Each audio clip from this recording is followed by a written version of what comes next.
Good afternoon, everybody, and welcome to the Slovakia ring for the 6th championship race of this 2012 FIA GT1 World Championship season. It's the second championship race at the Slovakia ring as well, because you may remember we were here 2 months ago in June and all these fans were there then, and they've come back out again now. They're impressed they were with the entertainment we provided back then. It's a little hotter this time around. It was raining in June. It's 32.5 degrees centigrade on the circuit, 31.7 degrees air temperature here today, and you couldn't be in a better place than on a nice sunny hill watching some GT1 action, which is exactly what we've got coming up for you today. And it's going to be a very tight race as well, if yesterday's qualifying race is anything to go by.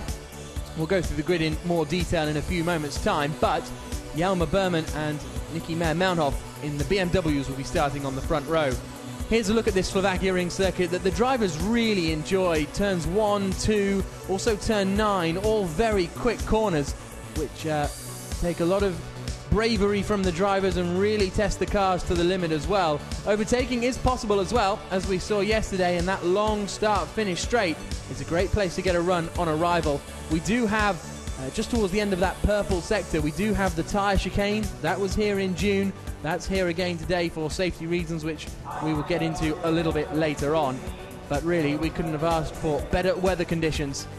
As the championship stands at the moment, Michael Bartels and Yelmer Buurman are on top. 9 points clear of Marc Basseng and Markus Winkelhock, but 9 points with 4 rounds to go, including this one, is not very much at all. Steph Dusseldorp and Fred Makovicky, despite not having much pace this weekend, are still very much in the hunt for that championship. And don't rule out the second Mercedes either. They're not a million miles away from causing a stir.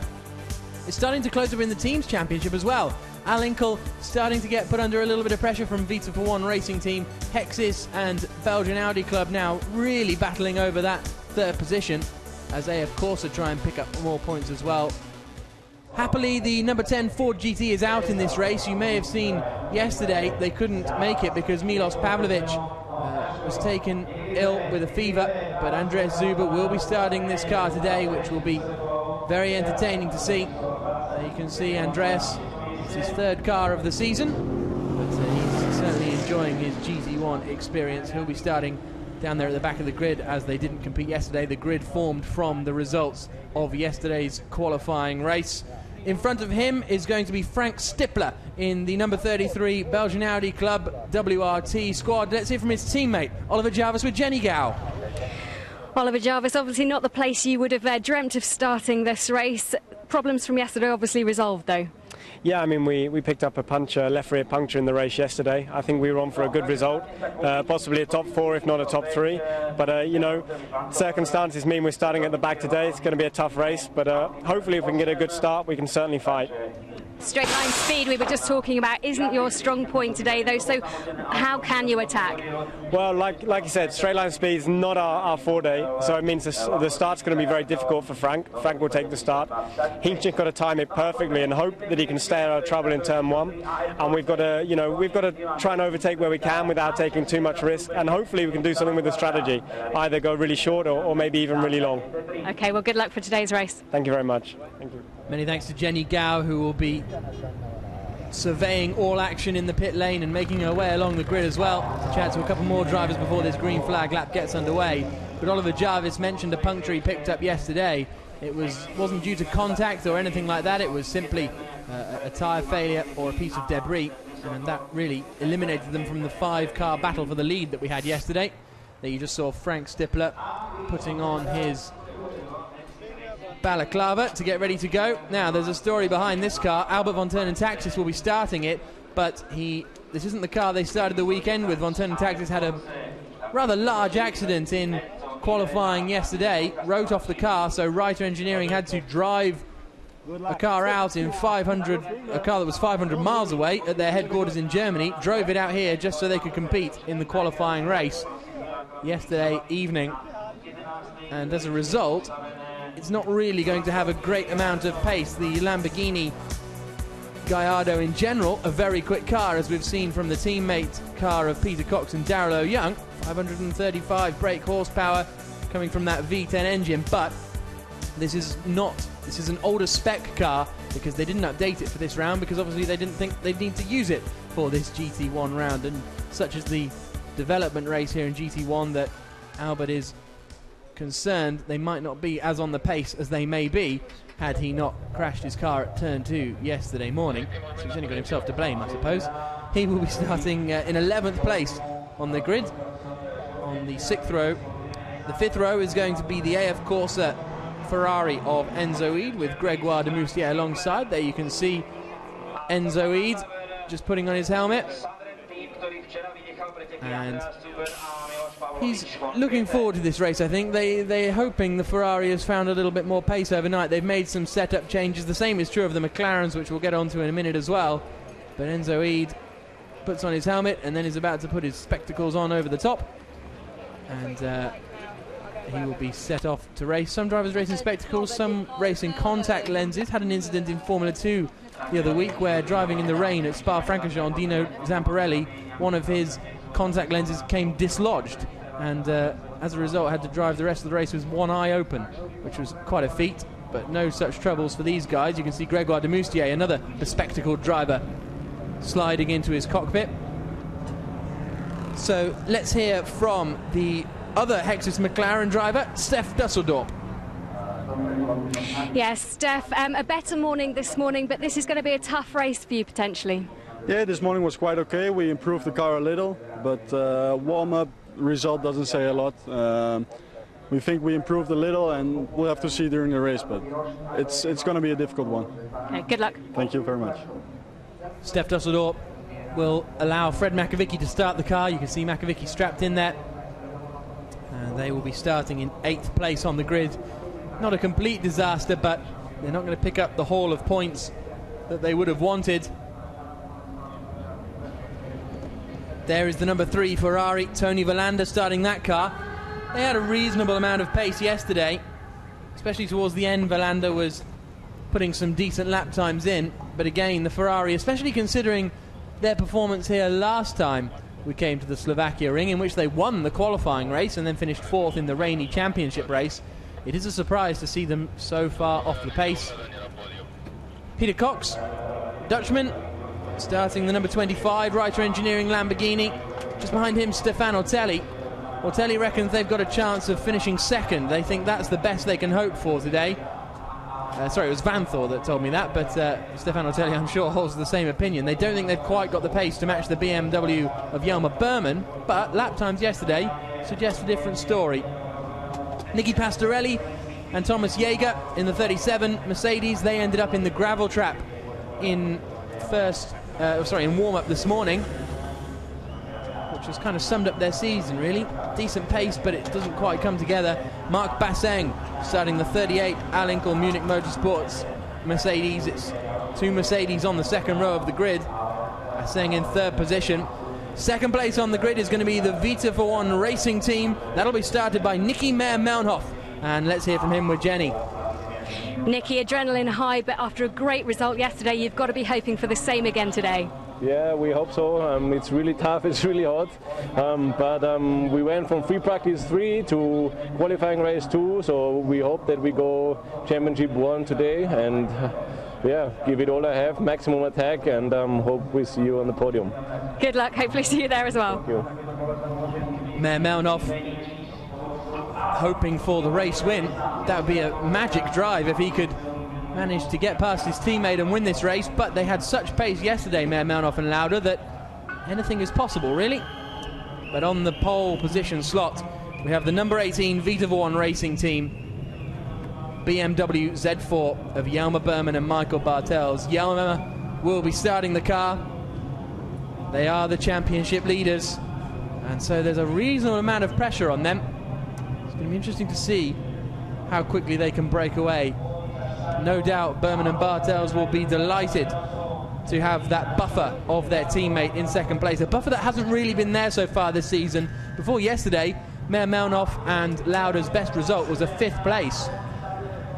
So to get on the podium in a 2nd position in the qualifying race absolutely delighted them.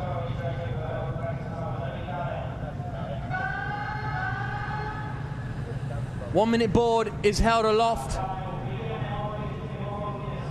and they're going to head down behind the safety car to get their tyres up to temperature. It won't be too much of a challenge in this heat, but away they pull The Ford GT will be interesting to watch. Andreas Zuber starting at the back.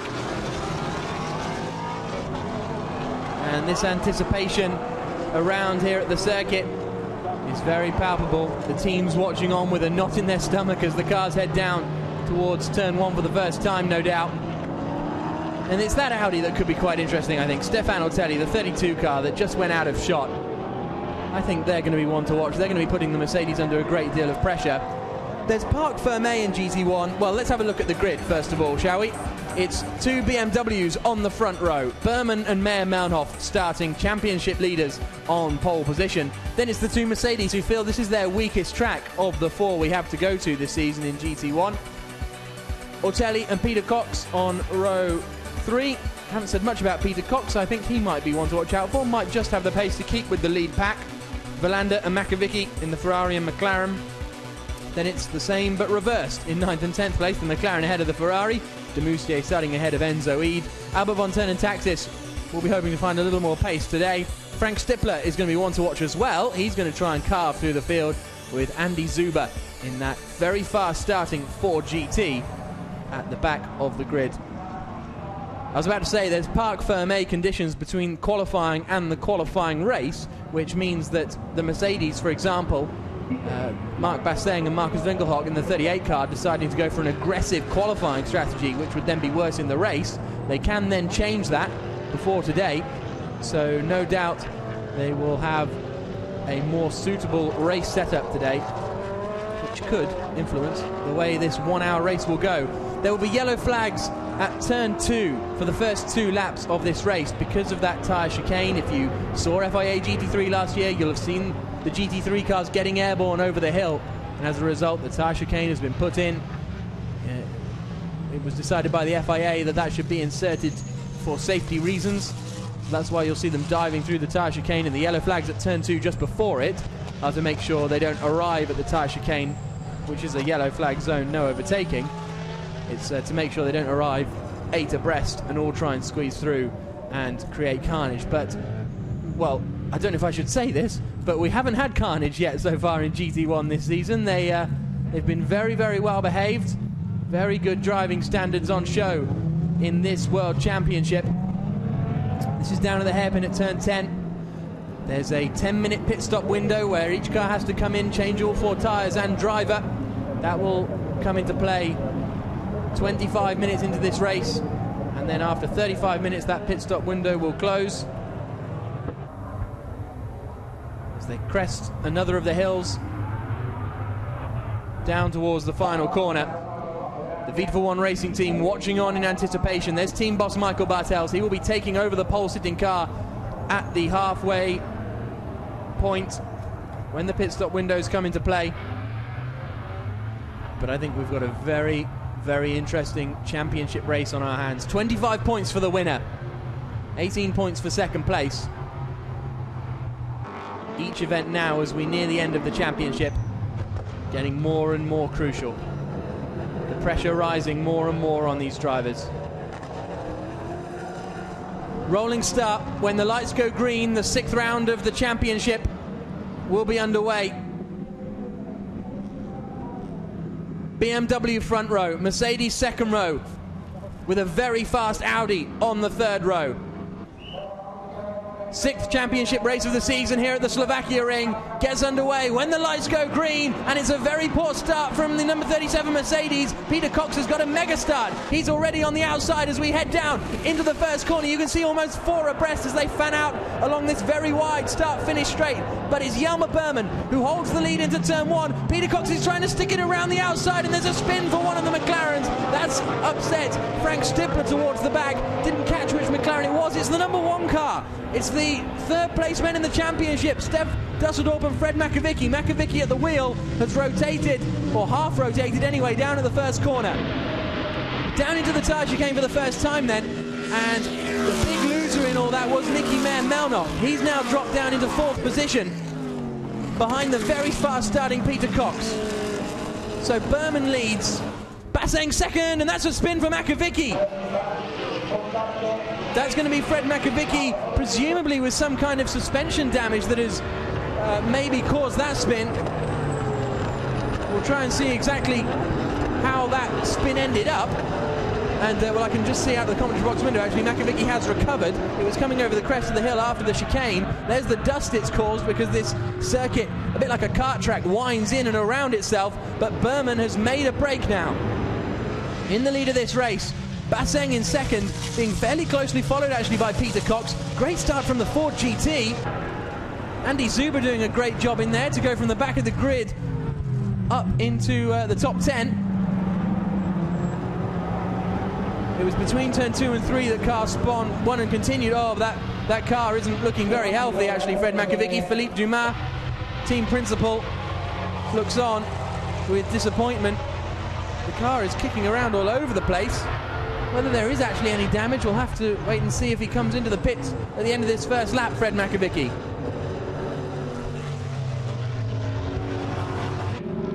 But as they exit the final corner for the first time, Yelmer Buurman is streaking clear. He's going to have a comfortable advantage as they come across the line. It's 1.3 seconds. Here comes Andy Zuber attacking Grégoire de Moustier. He's been pushed onto the grass down there at the back on the main start-finish straight, but he has managed to find the inside line and move up into 8th position now. Getting past Grégoire de Moustier. And there is Fred Makovic coming into the pit lane. It did look like the car was damaged because that was a curious place to have a spin on the top of the hill after the chicane. Yellow flags are out, and but the Ferrari and the Lamborghini were going at it, weren't they? Going into the yellow flag zone. There's been no check. Actually, I think Enzo Ede might have just passed Albert von Turner Taxis into the yellow flag zone. That's not really my place to comment, but that's what it looked like from that little shot we got. Now, what's going on here at McLaren? Makovic's got out of the car, talking to Philippe Dumas. He's taking off his gloves, and I fear that might be the end of the race for the McLaren. That's Nicky Meyer-Melnhof getting back past Peter Cox then. So Meyer-Melnhof has found his way past the Dutchman and up into 3rd position. Buurman, Basseng, then Meyer-Melnhof, Cox and Ortelli.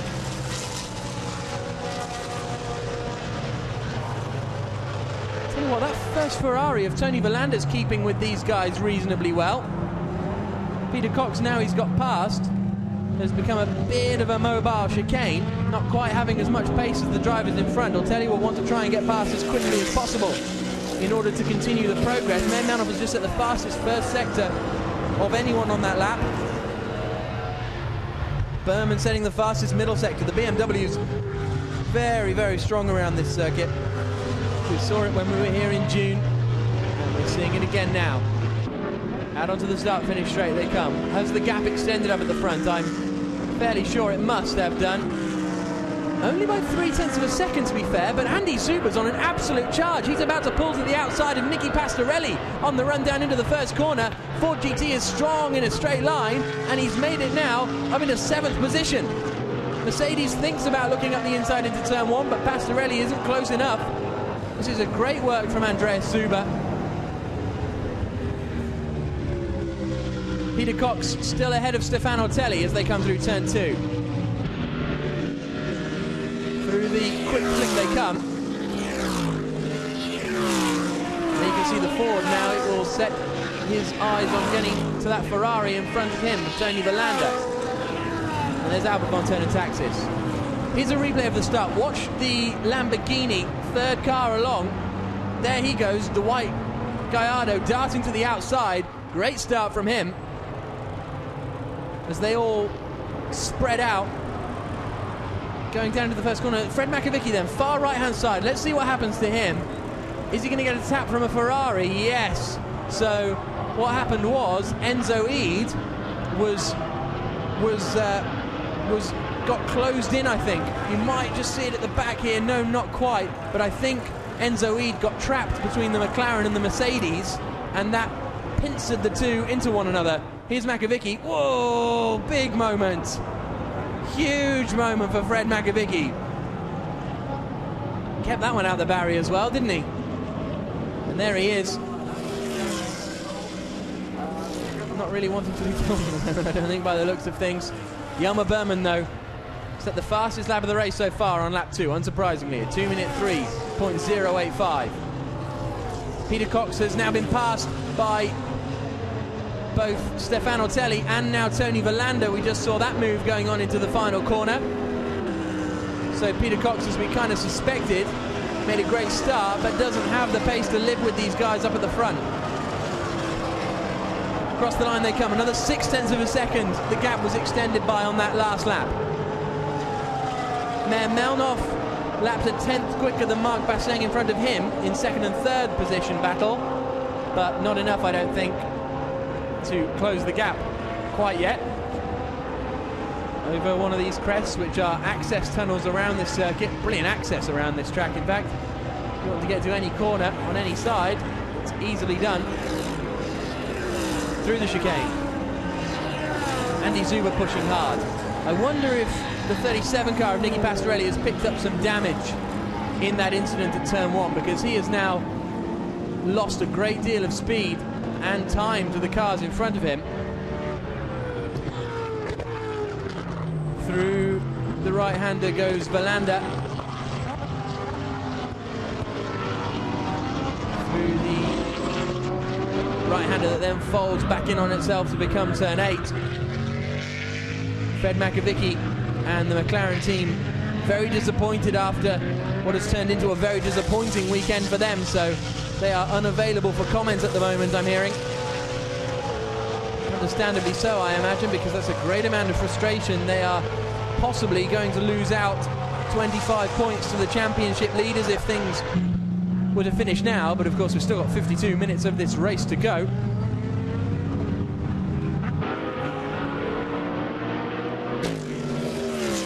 Out they come through turn 12.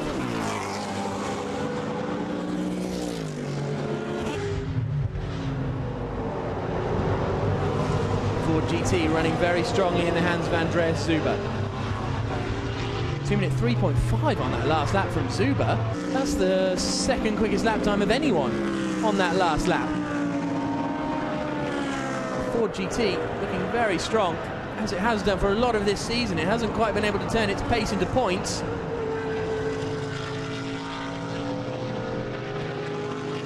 But certainly today, Andreas Zuber, in his first race in the car, has got it absolutely hooked up.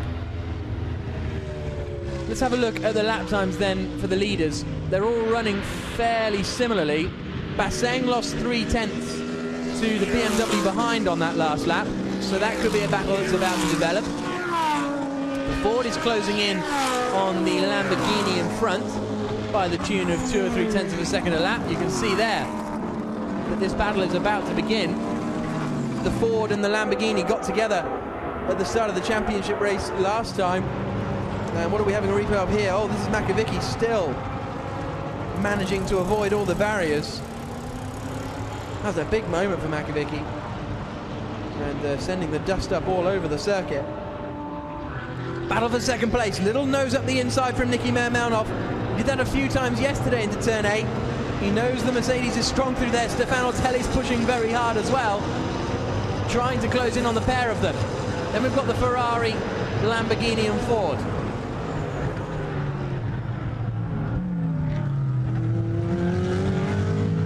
"50 minutes to go, and Marc Basseng is going to come under a lot of pressure now." The Mercedes, it was a bit strange yesterday really, because the Mercedes pride themselves on being kind to their tyres. Basseng was saying we just couldn't prevent the degradation that we were getting yesterday. And that's Albert von Taxis. Where is he there? Pulling behind some Armco. I'm not sure if he's pulling off or if he's rejoining the circuit there. So we'll try and find out exactly what's going on with Albert.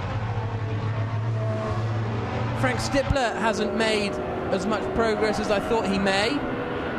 Only in 10th position and not really closing in on anyone in front of him. He's behind Enzo Ede and is lapping a 10th or 2 quicker on that last lap, but that's about it. Car 24 has stopped at turn 9. That's Albert von Taxis. Incident between car 4 and 24, no further action, which is von Taxis and Enzo Ede. So I wonder if they were battling and that is what's caused Albert's damage, potentially. That's just an absolute guesstimation, really. But that could well be the case. This battle for second continues. 0.4 of a second between them as they cross the line that time. Marc Basseng, team principal of the Allinkel.com Munich Motorsport Mercedes entry. Mickey Melnoff behind him. Very close behind him as well. Now into turn 8, Melnoff always has a little half-hearted look. Is he going to do it again here? No, he takes the tighter line in, which perhaps doesn't help him. BMW is strong on the traction out of the corner because it's slowing the straight line. It's through that middle sector where the BMW is so phenomenal. Buurman pulling away at the front. Has Basseng gone a little bit wide there? No, it's just differing lines again. Melnoff does tend to take tighter lines into all of the corners, really. Stefano Otelli is staying with them, so Lawrence Van Dor's prediction of a possible second place is very much holding true at the moment. See, they're in 4th, but they're very much in contention for that second position.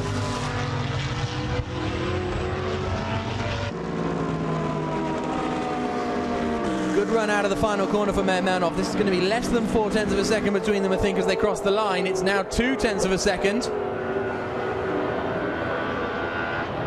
Melnoff managed to pass both Mercedes in the qualifying race yesterday. One of them was out of turn 1 into turn 2. The other was forcing his way up the inside into turn 6. But unlike yesterday, as soon as these two start battling, Stefano Otelli is going to be on them. Yesterday they could battle and battle and battle and nothing really happened because there wasn't anyone behind. But here, Stefano Otelli is ready and waiting in the wings to take advantage as they crest the hill down towards turn 3. There you can see on the last lap it was 0.2 of a second almost that Melnoff took out of Marc Basseng.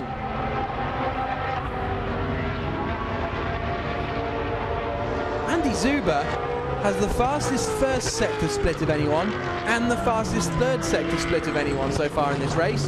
Yelmer Buurman quickest in the middle sector, but Andy Zuber's on it, and Melnoff's trying to get up the inside. Almost contact between him and Marc Basseng, but he makes it through in an almost identical move to the one yesterday. Almost contact between Otelli and Basseng as they come down into turn 8. But Nicky Melnoff has moved up into second place. Otelli has the inside into 9, and he's going to make it through, surely. Yes. Basseng will get more speed, and he'll try and get back into turn 10 if he can. But in an almost identical manoeuvre to his one yesterday, Melnoff forced the gap up the inside into 6 and moved up into second position. Otelli quick enough, as I said, waiting in the wings if anything goes wrong. There's Van Thor on his deck chair. Not particularly excited by that move from his teammate.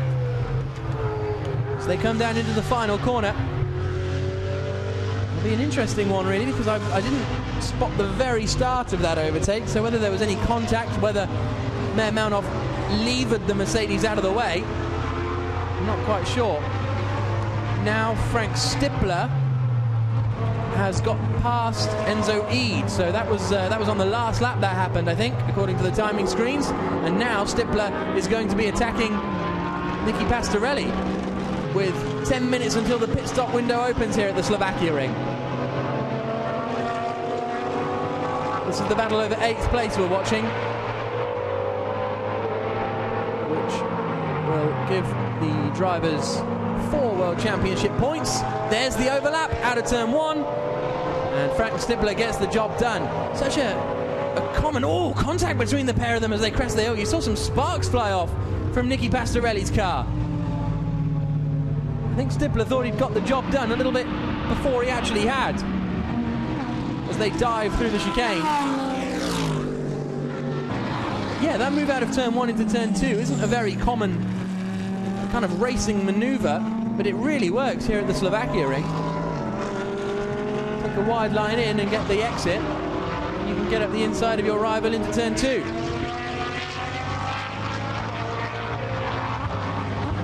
So Frank Stippler into 8th position, making up 2 places in the last 2 laps. Oliver Jarvis, you can just see behind in the sunglasses. Here's a look at it again.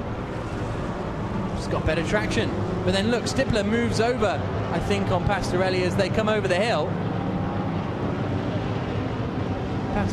Pastorelli, well, they both moved. There's a bit of a right kink, but they both moved a little bit, and that brought them together. Nothing too dramatic, but any firmer contact there, and it could have been a big one. And Oliver Jarvis will now be taking over that 33 Audi from 8th position. If things stay how they are, there's a puncture for Enzo Eid, I think. Front right. And that's quite a way he's got to go back to the pit lane. I wonder if that came, well, we don't really know. There was an incident between him and Albert von Taxis a couple of laps ago, which directly or indirectly led to Albert's retirement. Yeah, no, it's just the front right. I thought the front left was deflated as well for a moment, but just a front right puncture for Enzo Eid. So it may have been a slow puncture that then finally decided to give up the ghost. His last lap was a 2 minute 6.4, which is pretty slow. So maybe it's been developing for a couple of laps now. Battle for second, though, is still on. Stefano Telli right up behind Nicky Mailmanov as they come down into the long right-hander of turn 3. The Audi's struggling in a straight line, but so do the BMWs. There we've got a very, very smoky Enzo Eid now. Coming into the pit lane. May well still be able to pick up a point or two if we have more attrition in this race. He's going to come in, and the frustration for them is they'll have to come in and pit again in 7 minutes' time when Eid hands over to Francesco Castellacci. Here he comes. The Ferrari team get to work on changing that front right. They'll check to see if it's done any damage. No, they won't. They'll stick it on. I'm sure it's fine, and they'll send him back out. I'm surprised they didn't give that a bit more of a thorough inspection, but the AF Corsa squad are one of the best Ferrari teams in the world, and they know a lot more about changing a front right tyre than me. Enzo giving it a little wiggle as he comes out of the pits just to check everything's okay.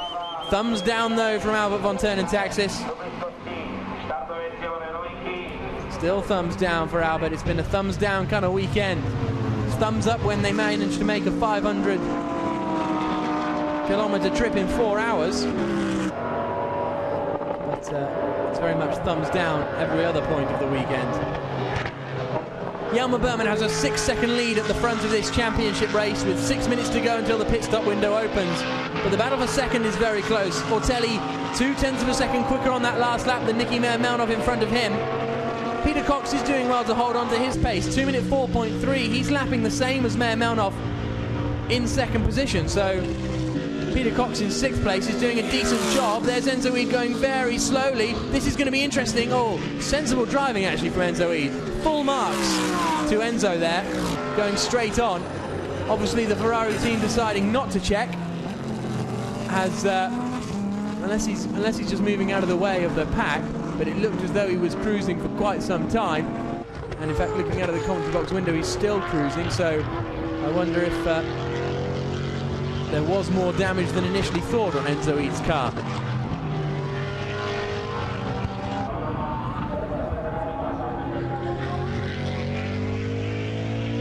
Minutes remaining.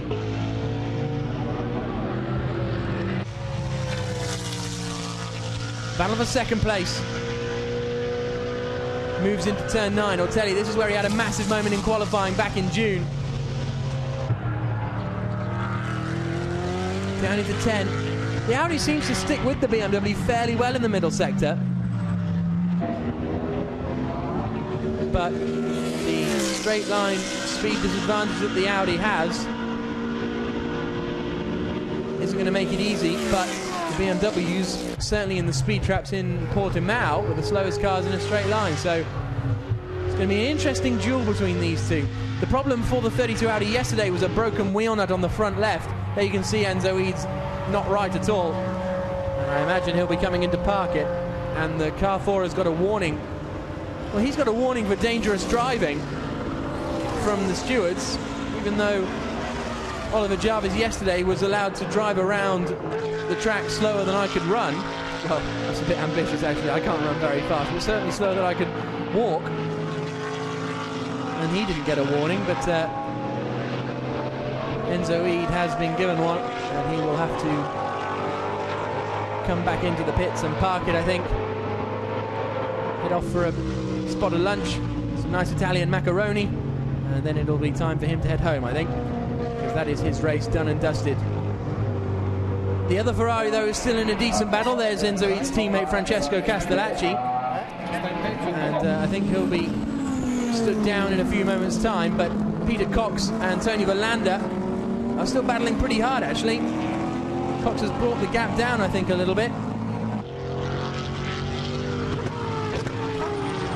Last time through it was 0.4 of a second, and Cox lapped a 10.5 quicker. This is a decent battle we've got going on for 5th position.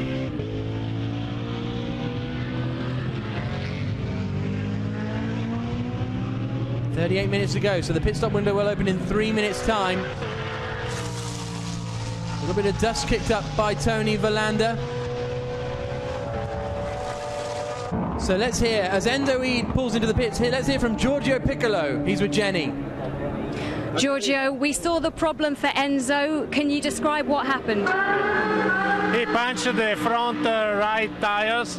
He came in the pit, we changed the tires, but probably doing one lap with the damaged tires, probably damaged the front suspension. So he's coming now in the pit for the tire the car. Thank you. So the 4 AF Corsa Ferrari is in the pits, you can see him there, and that is his day over. Enzo Eid will climb out, and he and Castellacci have little more to do here today. There's the race leader, Buurman, across the line. The gap has stabilised. Actually, the gap came down on that last lap. Buurman lost 0.7 of a second to Nicky Meermanhoff in second place. I don't think it's anything to be too worried about, as Andy Zuber pulls into the pits. That's before the pit stop window opens, unfortunately, so there may be issues for that Ford GT, and that's a real shame if they have got a... Looks like they're... Oh, that's interesting, really. A minute and a half before the pit stop window opens, the Ford GT's in trouble. Hopefully we'll see that come back out and they won't have to retire. There's... Well, it's turning into a bit of a race of attrition, isn't it? There's Albert's car being taken back to the pits as well. But the cars we have got out on circuit are giving us a very interesting race. It must have been some kind of suspension damage for the Ford. They changed the rear right tyre, so perhaps a puncture that they've picked up somewhere around the circuit. Matthias Lauda is about to take over from second place car Nicky Meermanhoff. Pit stops can change a lot of things in FIA GT1. Meermanhoff has a 6-second advantage, but it only takes a dropped wheel nut and that 6 seconds is gone. Meermanhoff has managed to battle off Stefano Telli, as you can see, on that last lap. I think Meermanhoff just had a corking last lap, actually. He did a 2-minute 3.6, which was 1.1 seconds quicker than the car behind. 25 seconds until the pit stop window opens, and Tony Verlander and Peter Cox are still battling. There's our race leader. He's not going to come into the pits. I don't think it's going to be soon enough for our second or third place men either. Look at that. Nicky Meermanhoff getting all sorts of sideways on the exit of 13. No one coming in. So by the time they got to the pit lane entry line, one of Verlander or Cox may have made it to the pit lane limiter line when the pit stop window was open, but it was probably a bit too risky for them. So they're going to continue their battle. And indeed, Verlander is probably the quicker out of he and Salaquada, so they're going to try and leave Verlander out for as long as possible. But with such a long lap here, over 2 minutes long this lap, it means the amount of laps you pass the pits during the pit stop window reduces significantly. Into the pits has come the McLaren of Gregoire de Moustier. He's the only one so far. There he is. He'll hand over to Alvaro Parent.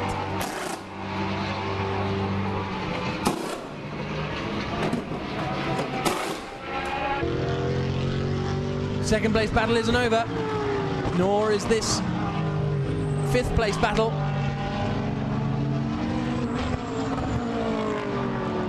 Through 5 and 6. And the Grégoire de Moustier to Alvaro Parent handover is finished. You just heard the car come down off the jacks. And out they go. Ortelli responded on that last lap to take 9/10 of a second back out of Nicky Melnhoff. That battle of a second is very interesting indeed. Villander feeling the need to go defensive down into turn 10. He's got a very racy Peter Cox behind him. Lambo very quick through 10, 11 and 12, isn't he? I think the Ferrari might have the straight line speed advantage. Over the crest they come. And down towards 13. The pit stop window, as I say, is open now, so any of the top, well, anyone can pit, but we might see any of the top 8 pitting. And we do see second place pitting then. Nicky Melnhoff coming in to hand over to Matthias Lauda.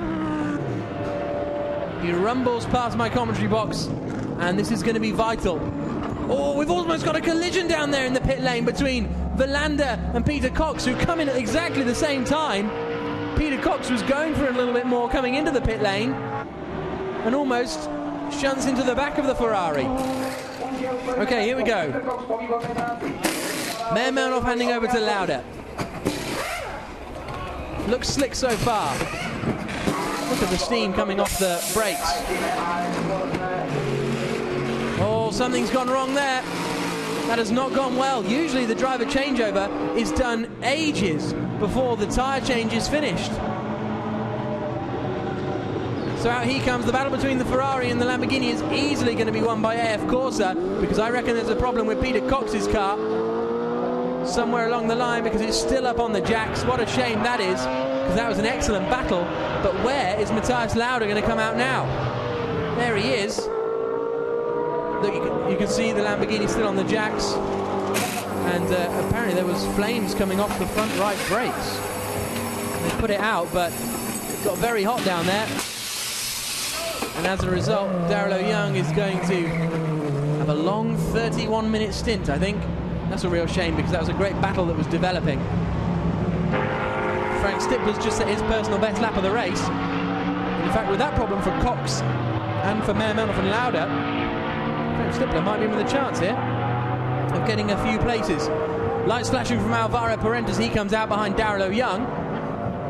After all that pit stop turmoil, I'm not quite sure where they're going to come out. This is going to be a crucial pit stop then for the race. He's not going to make it this time though. I thought Yelmer Buurman might peel off into the pit lane, but he's still got 6 more minutes to make his stop. Second place Ortelli stays out. In though comes Marc Basseng to hand over to Markus Winkelhock. 2:49 on that last lap. That whatever changes they made to the Mercedes to try and make the race pace better haven't worked out. In comes Frank Stippler to hand over to Oliver Jarvis. Little screech of tyres as Basseng pulls in. And there's Stippler getting out, Oliver Jarvis getting in. Like I say, the driver change you'll see in this pit stop is usually done well before the tyres are done. Look, there we go. They see in the WRT team still have one more tyre change to do. So exactly what went on with Lauda and well, there's still 2 more tyre changes to do. Exactly what happened with Lauda and Melnhoff remains to be seen. So Stippler still up on the jacks. Jarvis with his Stippler. Now this is the interesting thing. Despite that slow pit stop, Melnhoff and Lauda have still come out in front of Basseng and Winkelhock.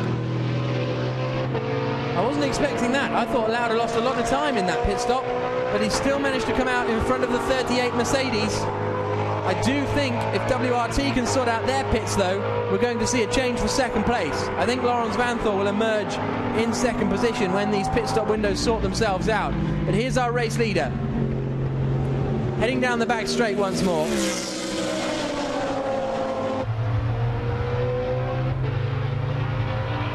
We'll either decide to come into the pit lane this time. Buurman is the quicker of the 2, or he has been so far this weekend. So I wouldn't be surprised if they leave him out for as long as possible.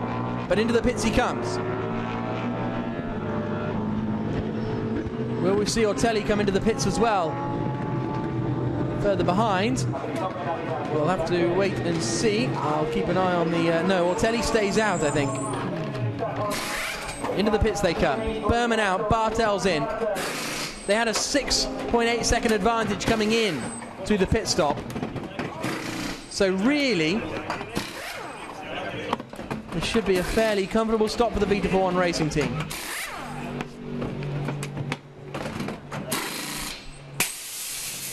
Jacks go down. Struggling a little bit with the to strap their driver in. Away they go. Now, unless the Vita4One Racing team are just so quick at getting the tyres changed that they the tyres get changed before the drivers get changed. Out along to the main straight comes the previous second place car, so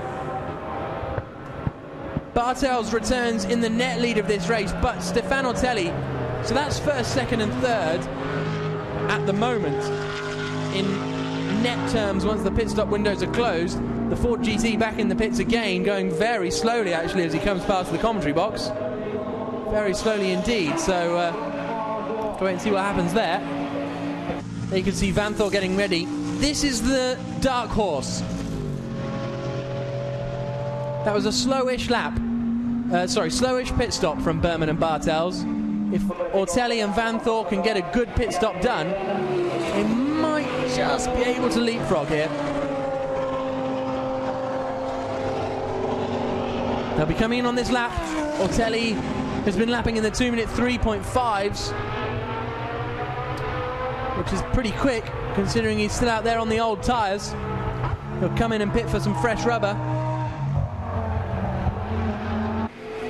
Vanthor ready, the team ready.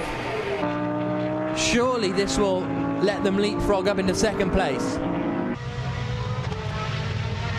Because look how much time the gap has come down by. When they came into the pits, that gap between the two BMWs was 6 seconds. I really don't know which way this one's going to go.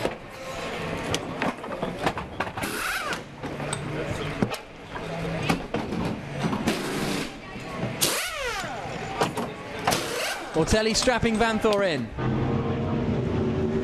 The BMW's only just coming out of turn 12. Matthias Lauda set the fastest middle sector of anyone in the race so far. WRT do seem a little slower, but they're on their final tyre change now. The car is down off the jacks. Away goes Laurens Vanthor. He's got quite a long way to go down the pit lane. I don't think it's going to be enough for the Audi. He's coming to the end of the pit lane now, and the BMWs are going to move into a 1-2 position. Michael Bartels leads the race. Second place is Matthias Lauda. Third is going to be Markus Winkelhock. So WRT have lost out in all that. It does look, their tyre changes just seem a little clumsier than the swift, slick operations of the Vita4One Racing team and Al Inkel. And as a result, the number 32 Audi, from looking a dead cert to move up into second place, is now down in fourth. Ortelli good job, saying good job to the team, and he seems fairly happy with how things have gone. Now, do they have the pace to close in on Markus Winkelhock in front of them? That's going to be an interesting thing. I think Vanthor does. Matthias Lauda has set the fastest lap of the race on that last lap. Lap 16. And look, he's right with his teammate Bartels. This could be fun. No team orders at Vita4One Racing. That's what they told us before the race. But would you want to overtake the boss?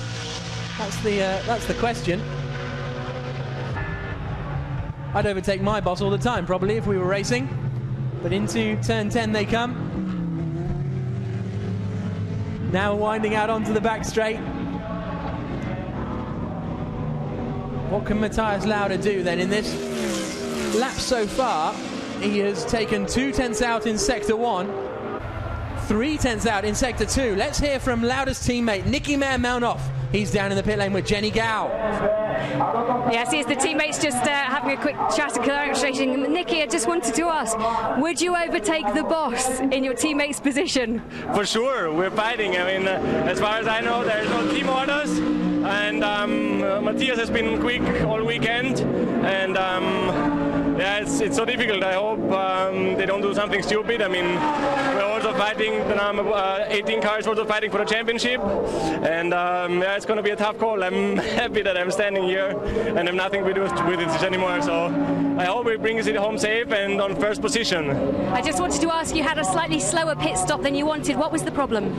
It's always so much hectic, and we practice so much, but we had a little bit of a confusion, and if not everything is 100% right, yeah, but we'll see. Also, car number 18 had a little trouble, but the guys are so quick, the team is so fantastic. It's easy for us to keep up with them changing tires, and with us getting into the car, it's quite a tough challenge, but the guys are doing an incredible job every day in and out. Engine change over the night, and now already fit here and giving everything, so big thumbs up for the team. Good luck. The battle for the lead between the two Vita4One Racing Team BMWs. Lauda seems to have dropped off just a little bit in those last few moments. Melnoff's reaction after the pit stop. Happy with second place. 22 minutes to go here at the Slovakia ring. Over the hill they come. It was a problem with the seat belts that Melnoff and Lauda had in the pit stops. The same problem they had in Navarra, which led to Melnoff drop kicking an invisible football. Bartels has got into his rhythm a little bit now, though. Don't forget, he came out of the pits after Matthias Lauda, so would have had a couple more laps trying to get his car up to speed. Vanthor, you saw in the background, kicking up a little bit of dust, but there's our top 4, all in one shot. Oliver Jarvis is just at the fastest lap of the race, a 2-minute 2.455. So Ollie Jarvis is pushing now. The gap might have gone out. 4 tenths of a second between them as they cross the line that time. It's now up to 9. So has Bartels managed to hold off that little charge? Quickest of all of them on that last lap was Markus Winkelhock. He took 9 tenths of a second out of Matthias Lauda in front of him. This race is not over here at the Slovakia ring. Not over at all. This championship is going right down to the wire in India at the beginning of December. And what a fantastically close championship it's been. There is Oliver Jarvis on a mission, 6.5 seconds behind Salaquada in front of him. But on that last lap, he lapped 3 seconds quicker on that last lap. We'll have to see if he can continue that kind of pace. It'd be very impressive if he could. But these BMWs need to make sure they don't do a Red Bull if they do start battling.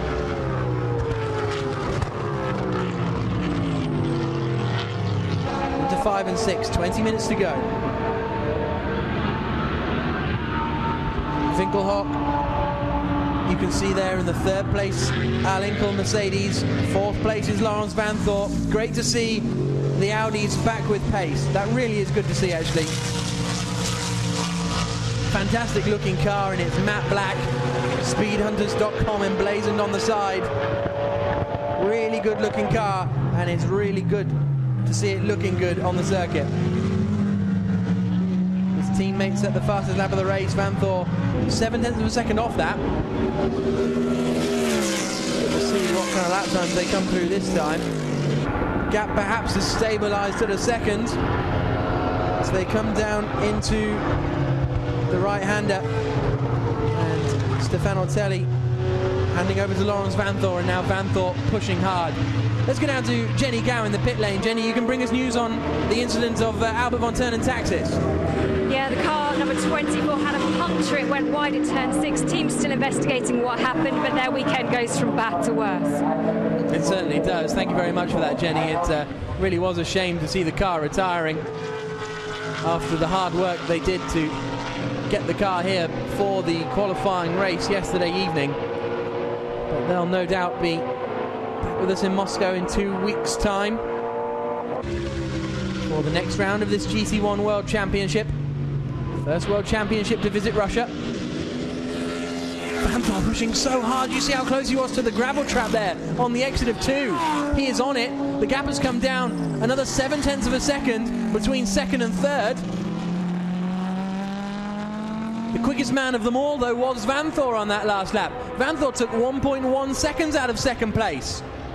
There's second place, the BMW, and that Audi was 1.1 seconds quicker. So Laurens Vanthor is absolutely flying, and Jenny Gau's managed to find his teammate, Stefan Otelli. Stefan, the chase is on now. Your car seems incredibly quick. Can you make it onto the podium? We will try hard. I think we were more or less on the podium.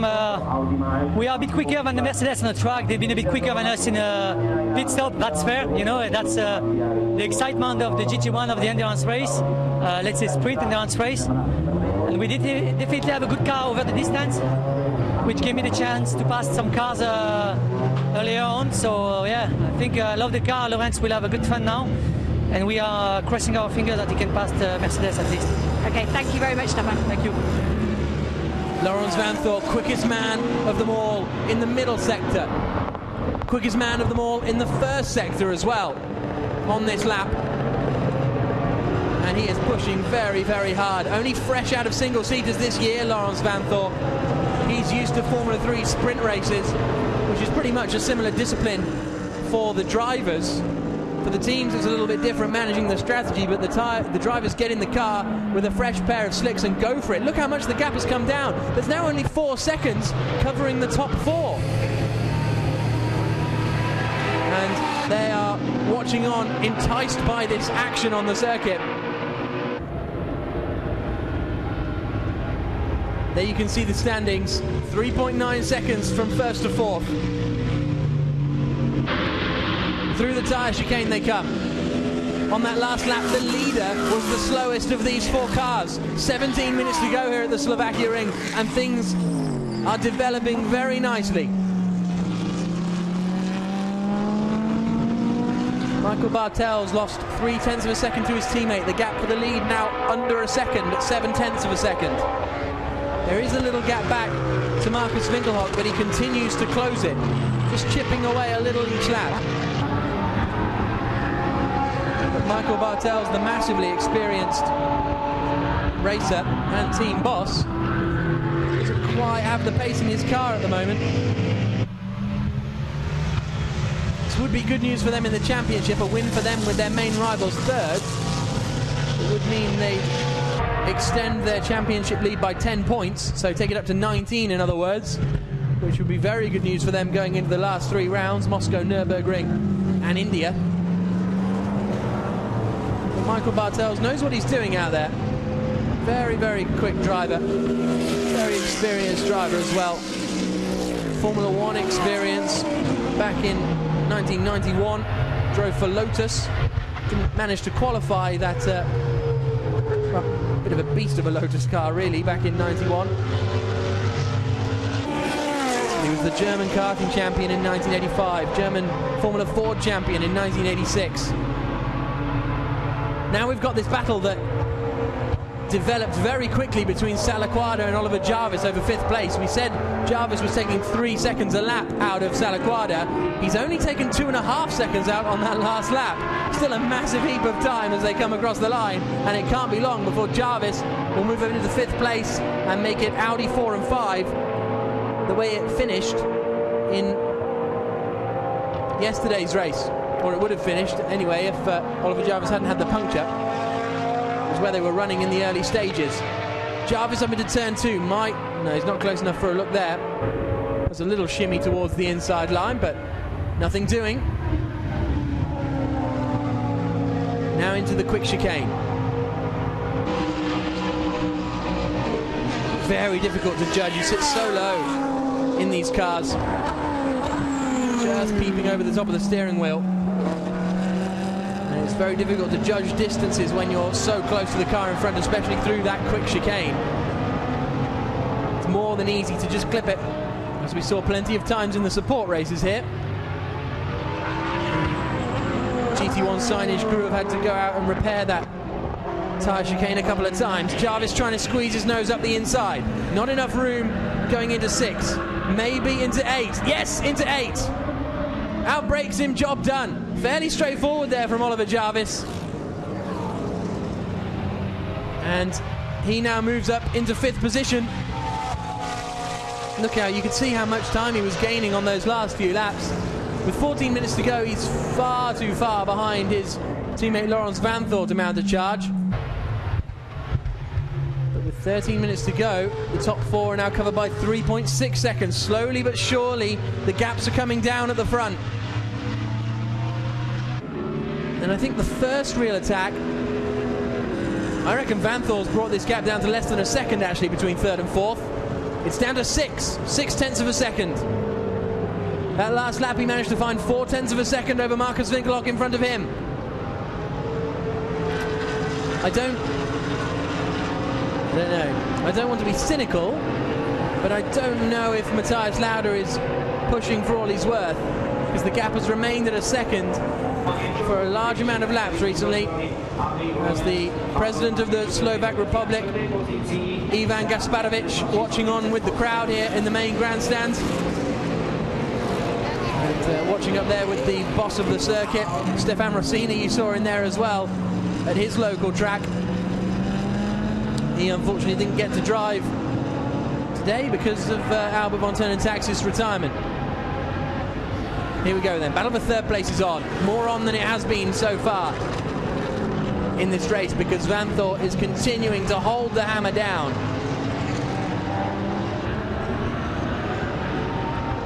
The left-hand kink at turn 7. Braking for turn 8, where we saw the Audi of his teammate Oliver Jarvis pass the Ferrari just 1 lap previously. You can see how much more confidence Vanthoor has got in the car. The car's just on that fantastic edge of traction where it's sliding enough to keep it straight. They're not the president. Down into turn 10. 12 minutes to go. I think maybe Michael Bartels has managed the gap a little bit and is pulled away, but the battle for 3rd place is definitely continuing down into the final corner.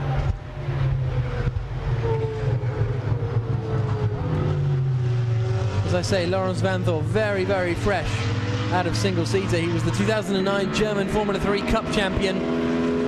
Moved to Formula 3 Euro Series in 2010 and 2011, finishing 6th in the championship there. And then 2nd, probably the highlight of his career, a 2nd place in the Macau Formula 3 GP. Well, maybe not quite as much of a highlight as winning the opening GT1 World Championship race of the season, but as single-seater accolades go, the Macau GP is certainly one to win, and one to finish 2nd in is fine. I think I'd be happy with that. Hate to rain on the parade, but the pit stop of car number 32 is under investigation. So Laurens Vanthoor and Stefano Telli's pit stop in that 32 Audi is now under investigation by race control. Doesn't tell me what for, the little message on the timing screens, but it is under investigation. Hopefully that won't lead to a penalty. Look how hard Vanthoor's pushing. Here he comes, the Audi, going so close to the gravel again. Does he dip a wheel in? No, he doesn't, but he is absolutely ragging that car. Wide line into 8. I think he forced Winkelhock to go defensive there. Into 9.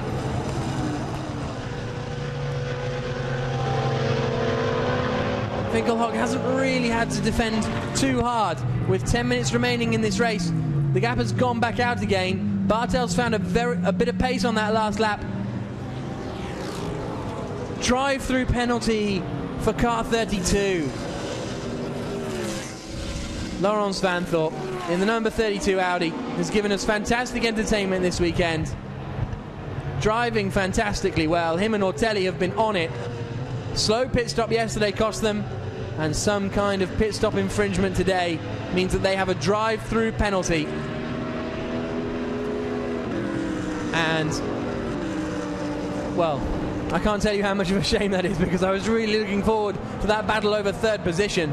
It will allow Markus Winkelhock to now focus in on closing on the drivers in front. Presumably, Basseng will be on the radio to Winkelhock telling him the situation.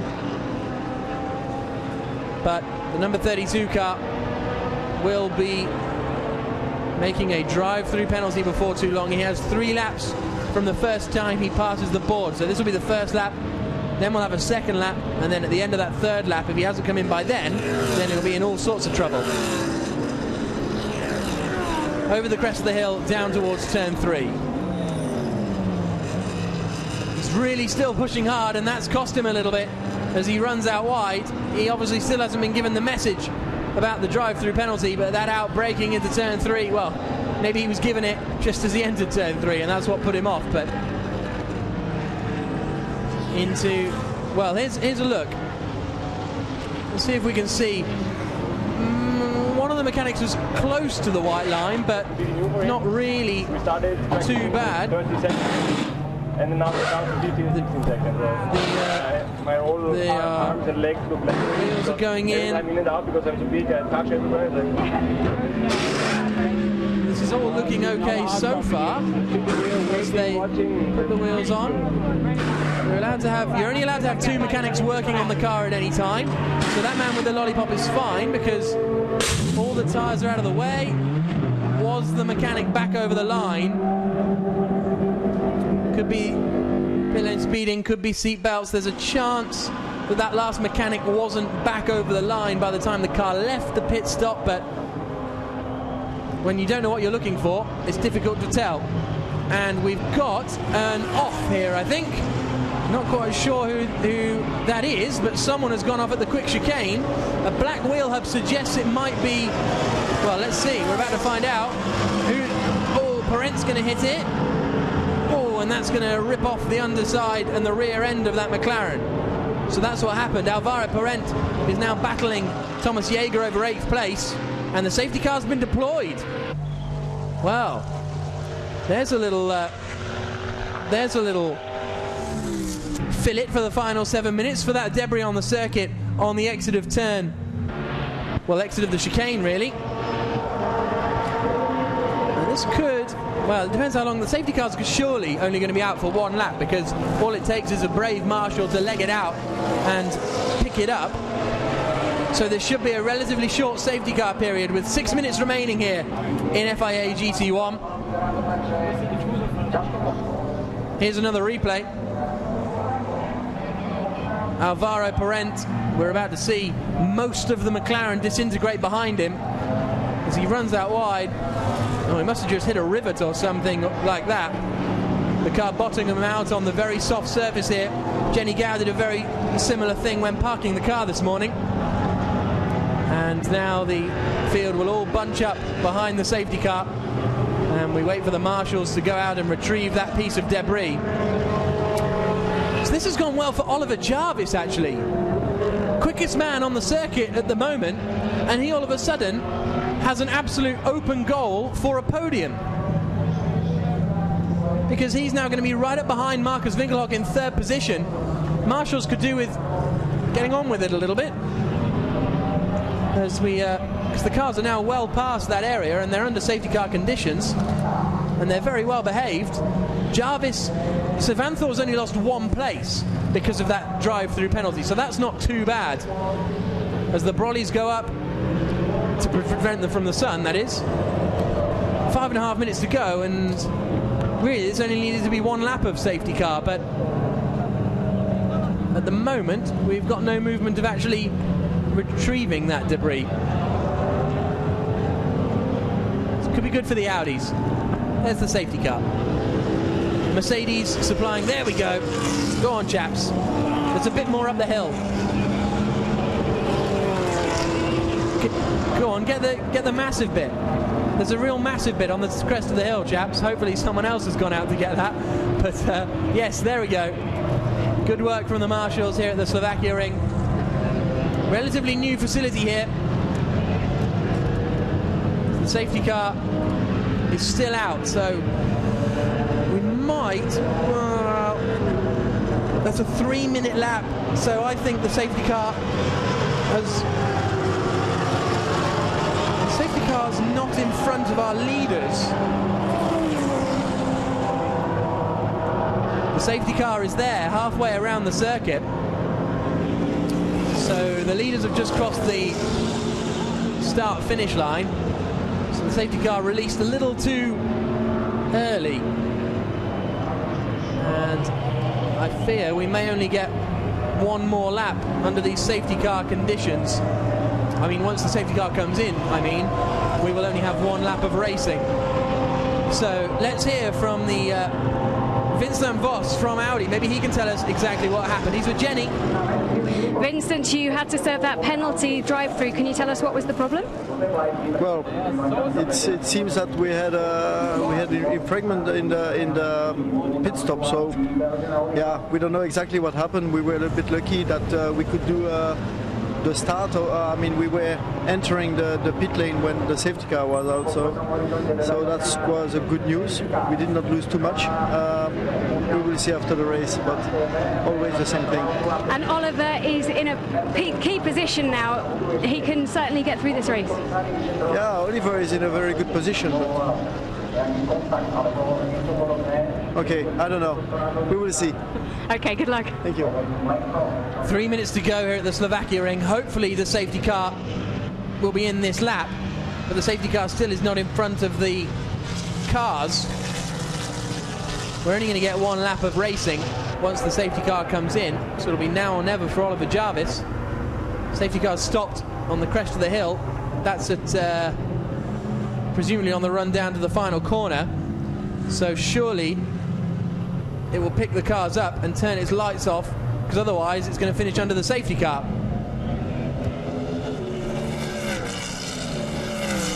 Bartels sees it, slows down.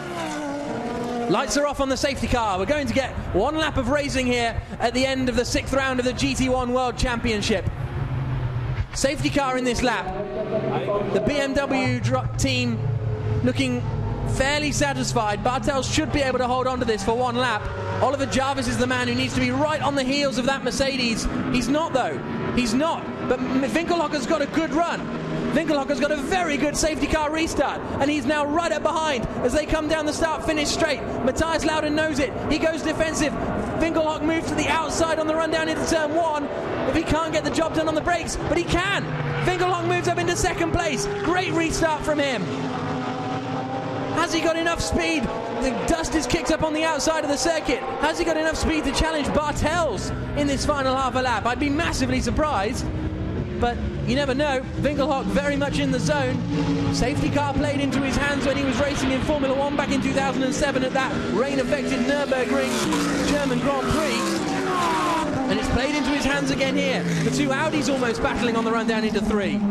I wonder if the cars further back in the field didn't get the signal that the safety car was coming in, because Jarvis was nowhere near the back of the Mercedes. 1 minute to go. This is the final lap of the race, and that is crucial for the championship, because instead of the gap extending to 19 points, it's only going to extend to 15 points, which I know doesn't make a huge amount of difference, but every point is absolutely vital in this World Championship, and has looked as though the BMW might have gone a little bit wide there. Darrell Young all of a sudden is looking racy to try and get past Philippe Salaquada. Vanthoor through turn 9. The BMW, didn't go too wide, and he's managed to keep it all together. Look how close Winkelhock is. Trying to get the drive out of the final sequence of corners. Michael Bartels should be able to hold on to this. Car 17 and 38 are under investigation. As Lauder and Winkelhock, I think that's for their contact earlier on in the race when Meir Melnoff went past Basseng. Lights flashing from Winkelhock as he comes into the final corner, but it's not going to be enough.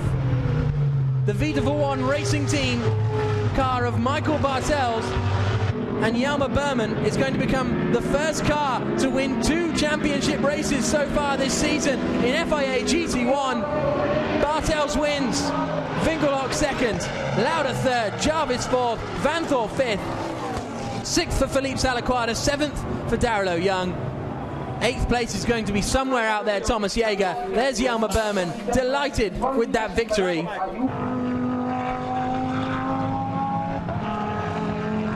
The top 6 cars finishing within 6 seconds, of course, because of the safety car, but still very close at the end of the race. And as I say, that is the first double championship race winner we've had so far this season. It's been incredibly close fought. Audi have had one, Porsche have had one, McLaren have had one, Mercedes have had one, now BMW have had two. First double win for a brand. He'll be a little frustrated it wasn't a 1-2, I think. Matthias Lauda might get a little bit of an ear bending from his boss about that one. Still, a first and third is a decent effort. His boss probably doesn't realise yet that it wasn't a 1-2. Well, he would have done actually, because he had Winkelhock in his mirrors throughout the final lap. But Michael Bartels doing a brilliant job to bring that car home. He's, of course, the FIA GT1 World Champion of 2010.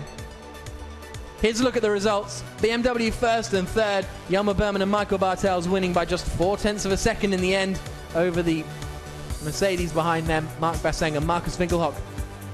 First and second in the championship, finishing first and second in the championship race. Neermanov and Lauda on the podium again.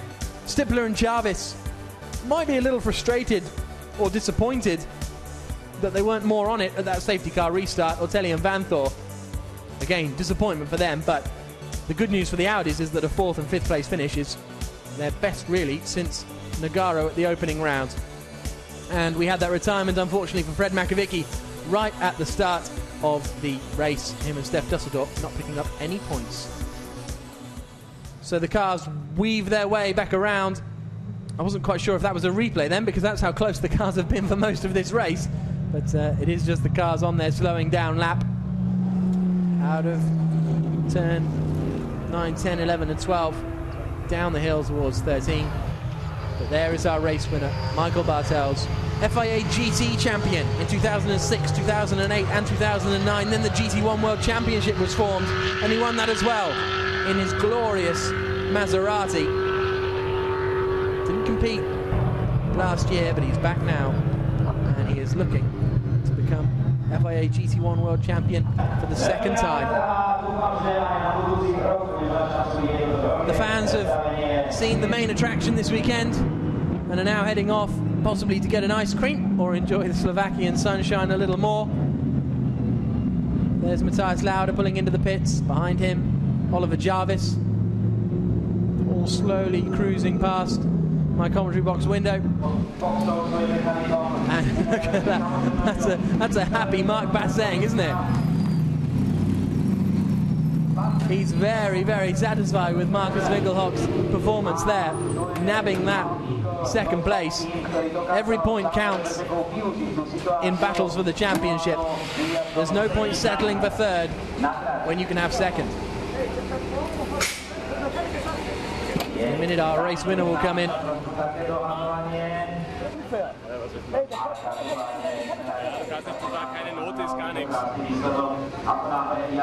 I don't think Matthias Lauda realised the safety car was coming in that lap. They're all shouting about the safety car, so I would suggest that's what's happened. Matthias Lauda didn't realise the safety car was coming in. He wasn't told over the radio, and as a result he was caught napping by Markus Winkelhock. Bartels wasn't caught napping. It's very rare to catch Bartels napping, and he pulls into first position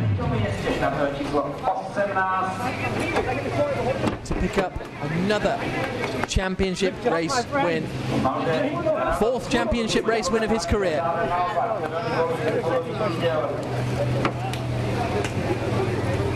Neermanov comes over to congratulate him.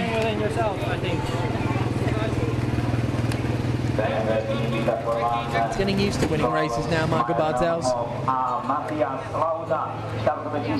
First brand to do it twice. Yelmer Buurman satisfied with Bartels' job. It looked as though Bartels might struggle a little bit towards the end of that stint, but he managed to piece it all together, fend off the battle for his teammate, and now he's going to take his helmet off and talk to Jenny Gao, because she's down there in the pits Let's start with Yelmer Buurman. Yes, the helmet comes off so that they can get this done.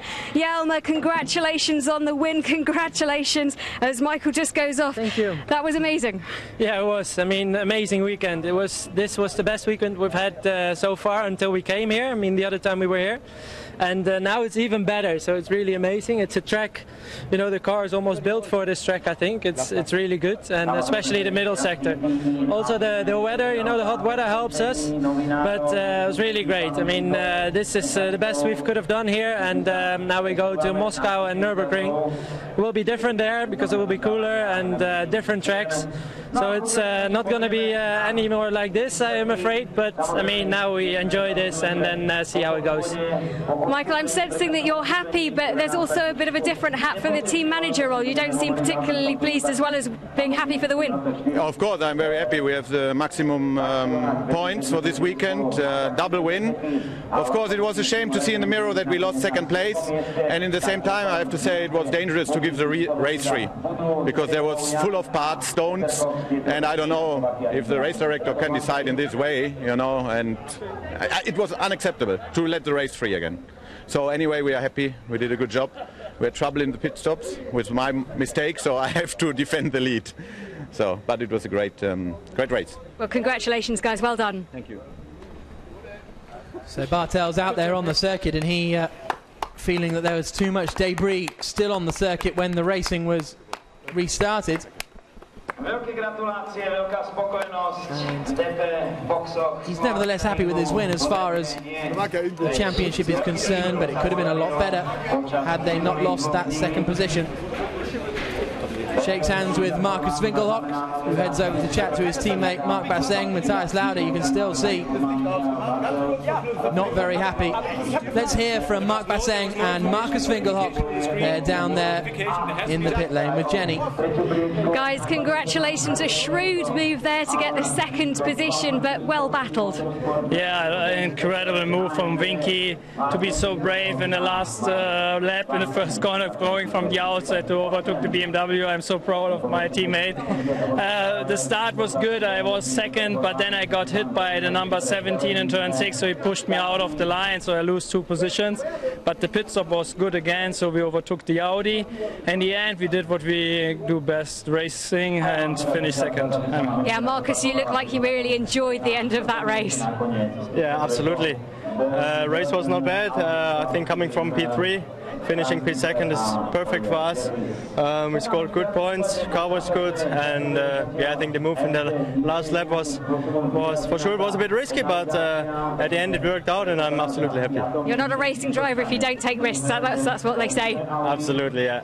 Well done, guys. Well done, Vinky. He pulling that move on the final lap around the outside as well at turn 1, which was very impressive. Would have been more than easy for Lauda to outbrake himself and collect him. In fact, let's hear now from Matthias Lauda and Niki Meyer-Melnhof, see what they think happened. There with Jenny.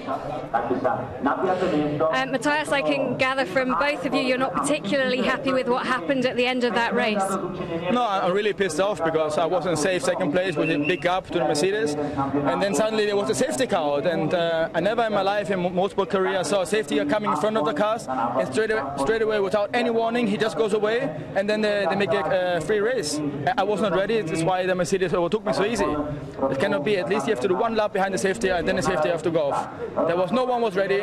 Suddenly he goes left, and everybody goes. And I was not ready. And I asked my engineer, is the safety come in? He didn't know. It's very unfair. Okay, obviously apologies for the strong language, but these guys are very upset about what's happened. You must take some consolation though from the fact that you know both cars are here on the podium this weekend, and you did a fantastic drive, both of you. Yeah, it's a really two-sided story. I'm crying with my left hand and happy with my right, but it's the potential was there, and then we struggled on so many other tracks, and the car was perfect here, so it should have been a win, and there's so much that went wrong, and then yeah, I have no words at the moment. I'm happy that we're on the podium because this is what we dreamed for, but and really worked hard for the whole team. The whole team is working, and yeah, it's just a shame that it has to end like this. Safety car situation, I'm sure we have to discuss later on, because this is not normal procedure, and yeah, I have really nothing more to say, and yeah, but now we go for some champagne. And all right, thank you. Yeah, go for the champagne. That always makes things a lot better. Not sure that's a motto that people should take too literally, but you can see the driver's not happy there with the safety car. But it's the same 3 cars on the podium as we had in the qualifying race yesterday. So I wasn't really expecting that. I was expecting more of a charge from Ortelli and Vanthor as well. But unfortunately it was their error, even though they don't know what it was, in the pit stop that hurt them. Here's a look at the championship standings now then. Michael Bartels and Markus Winkelhock. Their last lap duel means that Bartels and Buurman hold on to the lead now. 16 points clear of Basseng and Winkelhock in second position, but 16 points, not a great amount. Dusseldorp and Makovicky still in third place, but Jaeger and Pastorelli are now right with them. I think those two may be a little too far off to truly challenge with 3 rounds to go. Alink will keep picking up the points. The gap has closed down a little bit between them and the Vita4One Racing team. 185 points for Alinkel at the top of the championship standings. 166 for Vita4One Racing team now. Belgian Audi Club, strong performance from them, moves them back into third. Great to see them back at the front of the pack. Podium presentation then gets underway with Michael Bartels and Yelmer Buurman climbing onto the top step. They're still pretty satisfied with that win, despite the ending of that race. Great job from Markus Winkelhock to catch the BMW's unaware. He knew the safety car was coming in. There is an argument that if he knew it was coming in, Bartels and Buurman knew it was coming in. Matthias Lauda should have known it was coming in. Onto the third step they come. Meyer Manhoff particularly delighted. And for the German driver Michael Bartels and the German team, Vita4One Racing team, the German national anthem.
Don't know how many times Michael Bartels hears that anthem. It seems to get him every time. Ladislav Snegon, the sporting director of the Slovakia Ring, hands out the trophies. Third place, the second place, Marc Basseng and Markus Winkelhock. And the race winners, Michael Bartels and Yelmer Buurman. Their second time on the top step of the podium. After they won the championship race here at the Slovakia Ring, of course, back in June. So it's a very good result for them. Bartels wants to spray the champagne. That Slovakia Ring grid girl knows what's coming, legs it out of the way. Fantastic celebrations on the top step of the podium.